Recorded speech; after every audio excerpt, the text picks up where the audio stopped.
Hey, what's up, guys? Today we're going to be taking a look at the new Tier 8 French Premium tank that they just added yesterday.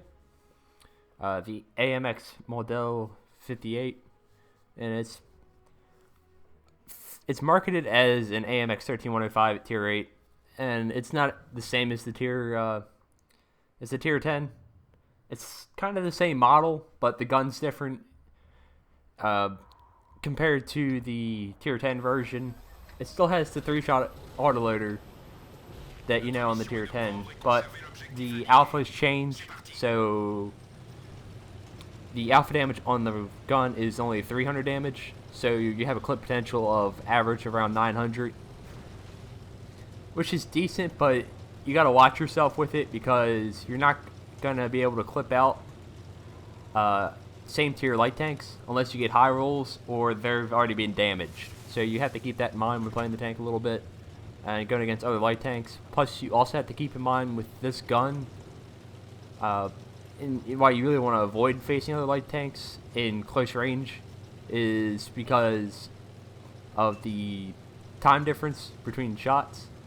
The intra-clip reload is 3.3 seconds, which in my opinion is probably the worst thing about this tank. And you'll see why. I mean, it just takes forever, it seems like, to get the shots off in this thing. You have to have a good amount of time to be able to unload the entire clip on one tank. Generally, it doesn't always happen. Sometimes you get lucky, sometimes it doesn't. But a little more about the gun also, and the rounds that it fires, is that it only has 165 pen on the premium, or the standard rounds, sorry, which are APCR, so they have good shell velocity for the most part. You can see though, it does stake out lower tier lights fairly effectively, as you're able to 3-shot that 1357 and connect all three and take him out of the game fairly quickly.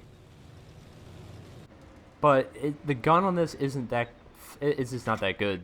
Because it has 165 pen on the, like I said, APCR rounds, but the heat rounds only have 210 pen, and again, they're heat rounds, so shooting them at like the side of tanks isn't reliable.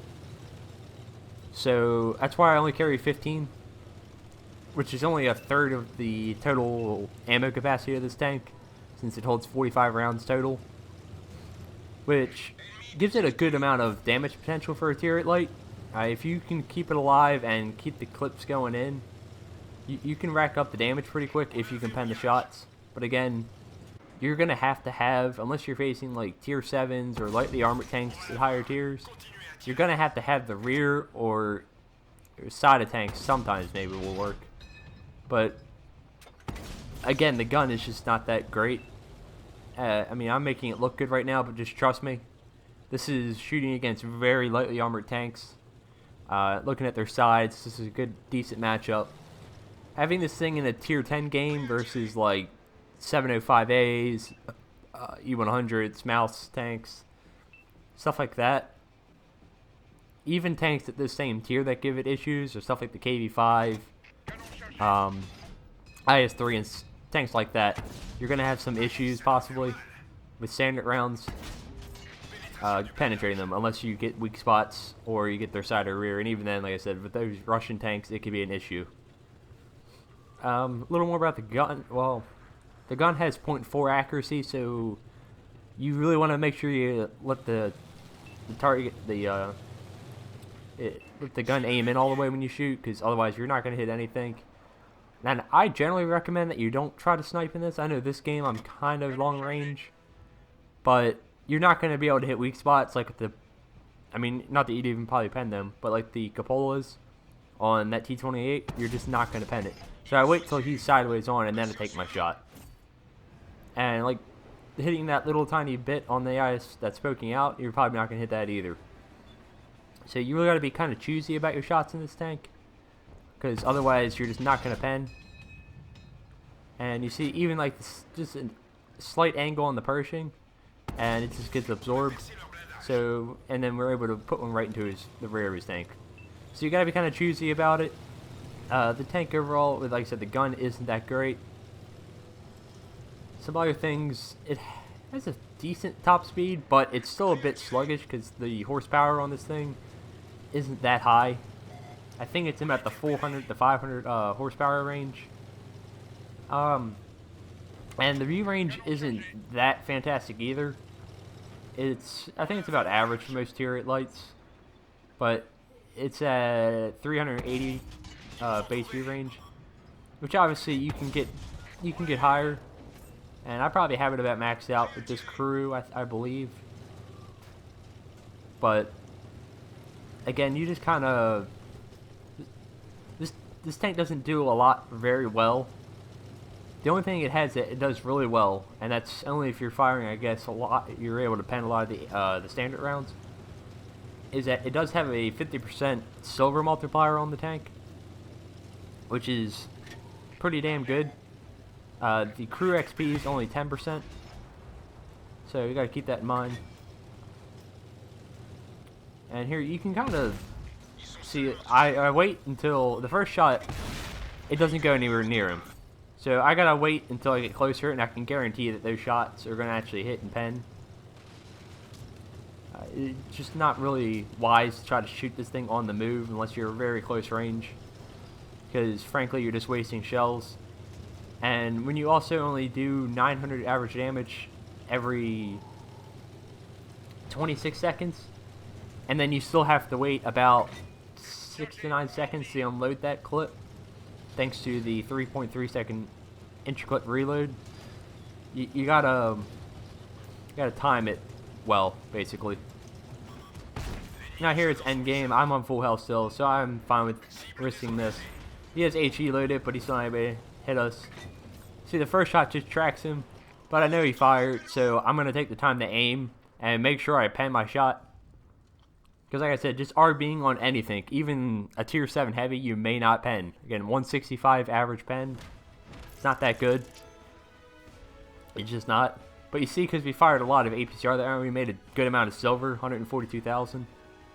And we were able to fairly accurately put the shots in on a map that I don't quite like that much.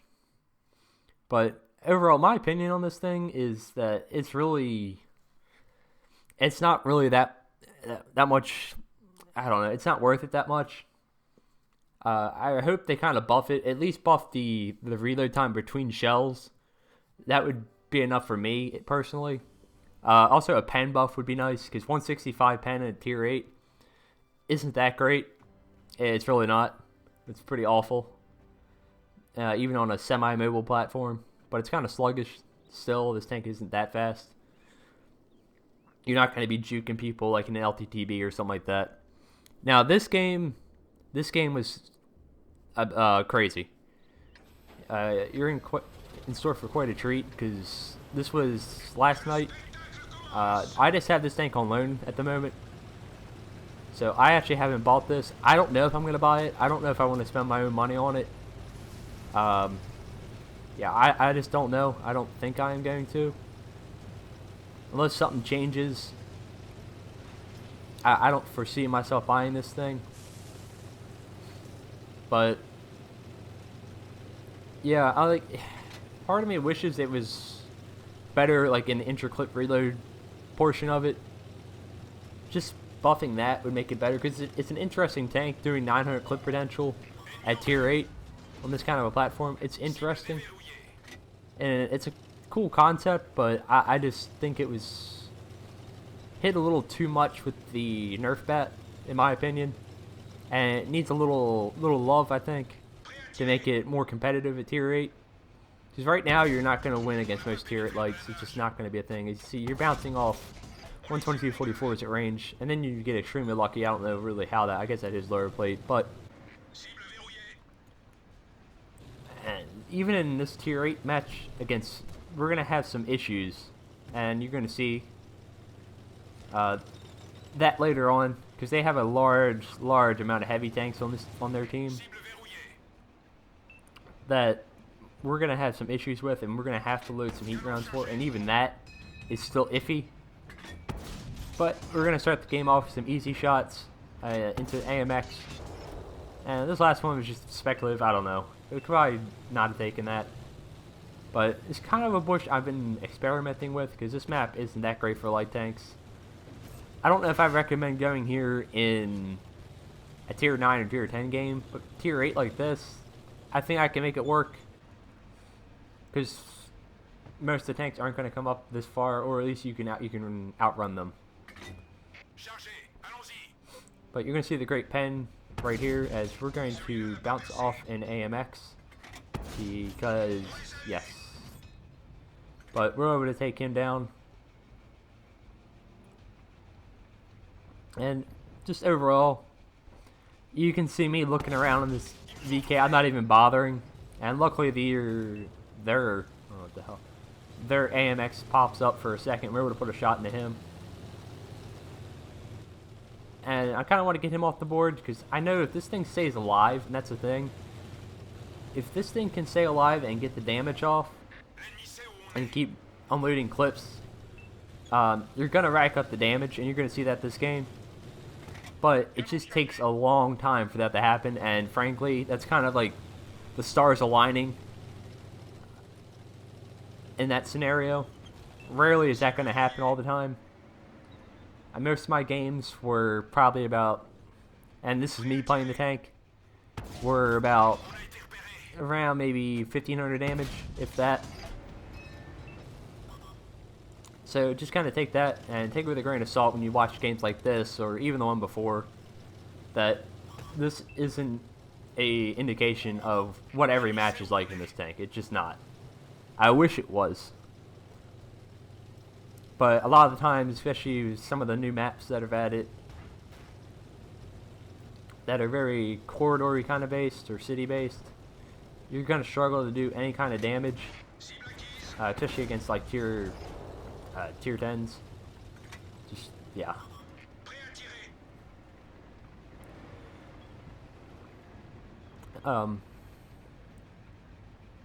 But you're going to see, especially against this KB5, I'm loading the heat because I saw all those heavies pushing, and we're still going to bounce off the side of and rear of his turret. It's because 210 pen isn't that much. Especially at that range. Granted, you're not going to be able to pen most shots like that, and that's fine. Now, this is kind of a key part in this gameplay right here. It's going away from the just stats of the tank. I kind of want to start talking about what my process was at this point, because you start to see we're losing 5 to 8, and I see this turtle's kind of alone, and he's focusing somewhere else. And here I go for the ram because I know I don't have the clip potential to kill him, because otherwise he's going to come back and dirt me and maybe one-shot me at this point.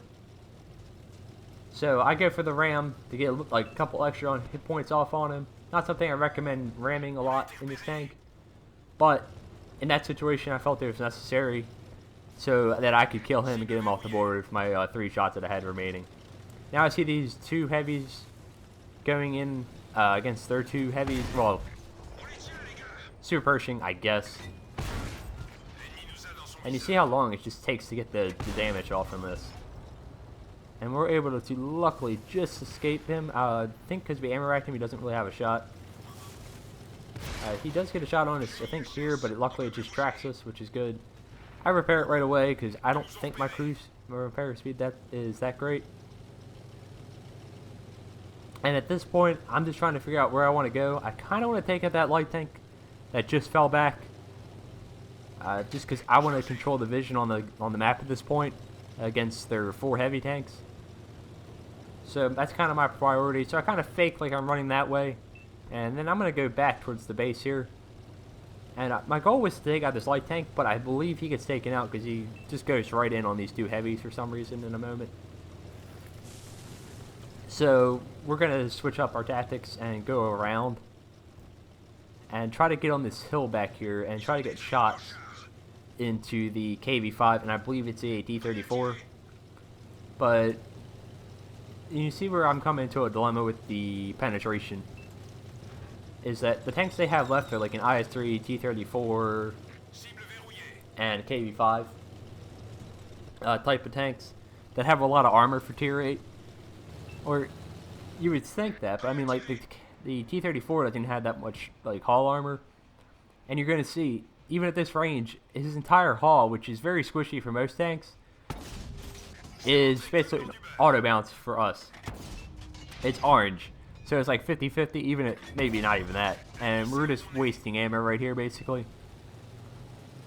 You can see that it's just not doing anything. Oh, and their last tank's also an ISM.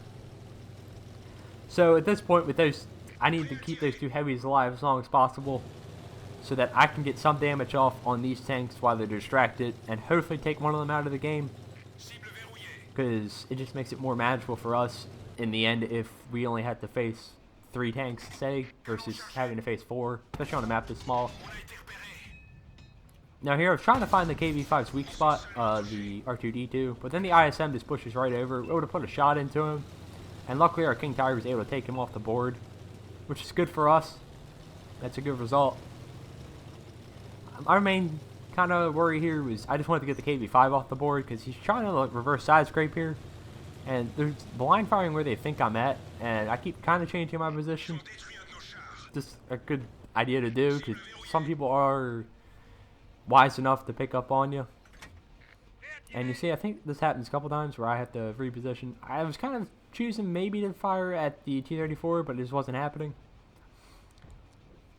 And I decided not to fire on the KV-5 just because until right here where I get the flat side of his turret, and then we're able to put a shot into him.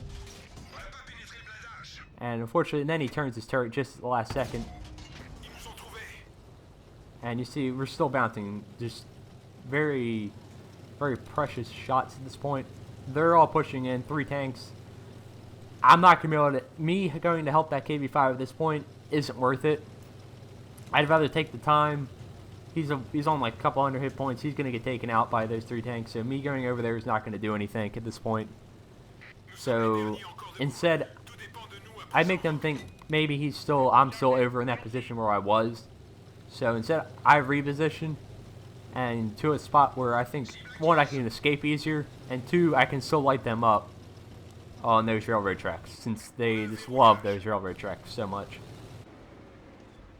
Now here, I think I go too far away, and they get unspotted, which is not something you want to do. You want to, if you're in a 1v whatever situation, especially in a light tank, you really want to control the vision.